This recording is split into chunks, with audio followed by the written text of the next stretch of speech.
but we're early days. So right now the learning curve is convincing people that this is a viable environment. We're doing that slowly but surely, and I think one of the positive things is opportunities like this, where we can show people that there's value to it. And again, we're also moving much farther afield, much faster into, as you say, online delivery, alternate delivery, blended deliveries, where Second Life is going to become fuller part of that opportunity. And I know that LV has actually done some course development for offering courses here, and that might be something she wants to talk about. Sure, thanks, Hondo. I didn't tell you who I am in the physical world. My other identity is Lorraine Storry Mockford, and I'm the alternate delivery coordinator for Health and Human Services with the Nova Scotia Community College. As such, I'm responsible for the implementation and development of online and alternate ways to deliver courses within the School of Health and Human Services.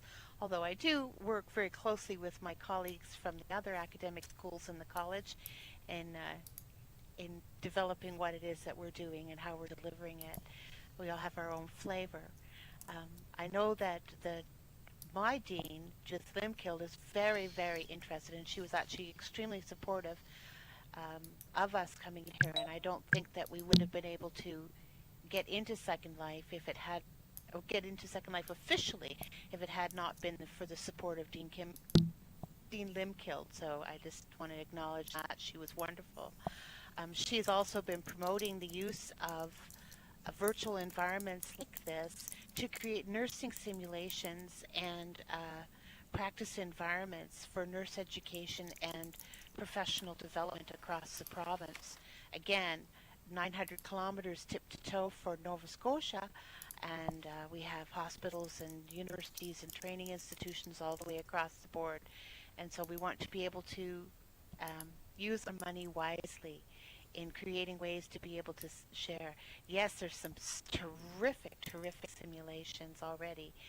And I took a group of nurse educators around J.S. Vavoom's work over with the Tacoma Community College and the nursing simulations at Evergreen Island last week, and they were really excited. And I knew that I had hooked a few of them when they said, we could have our next meeting with you in Second Life. And I thought, there you go. They're hooked now. This is going to be wonderful. So that was pretty fun. So yes, we're just starting to really tick off on how these things will happen.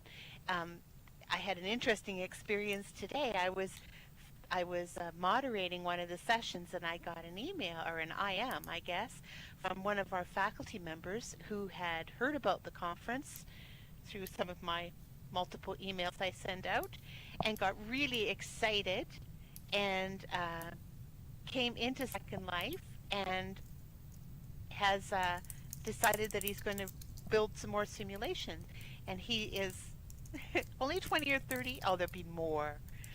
Anyhow, he was very excited, and he said that he was looking for simulations for his law and security program.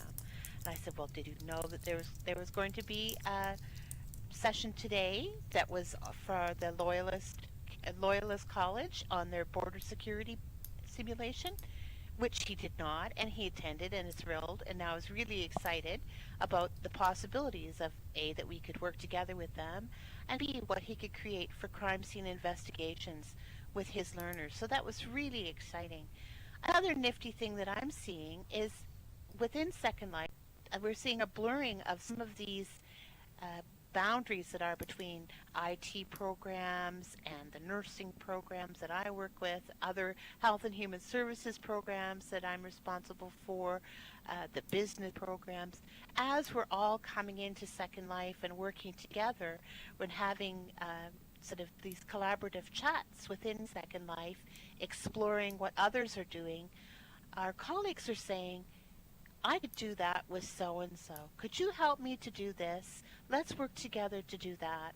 And I think that that's a really powerful way to break down some of those silos that can sometimes exist within organizations. Really, that's it for me right now. Yes, thank you very much, Shannon. Yeah, if I could just add a couple of points to what LV has said. Part of what we're trying to do as an institution, and as I said, it's early days, is look at opportunities for thinking more as a college as opposed to local communities. We're a fairly young institution, and we're about 12 years old now. And as a community college system, we were sort of formed from a series of vocational schools, technical institutes, and other institutions that had strong roots in individual communities.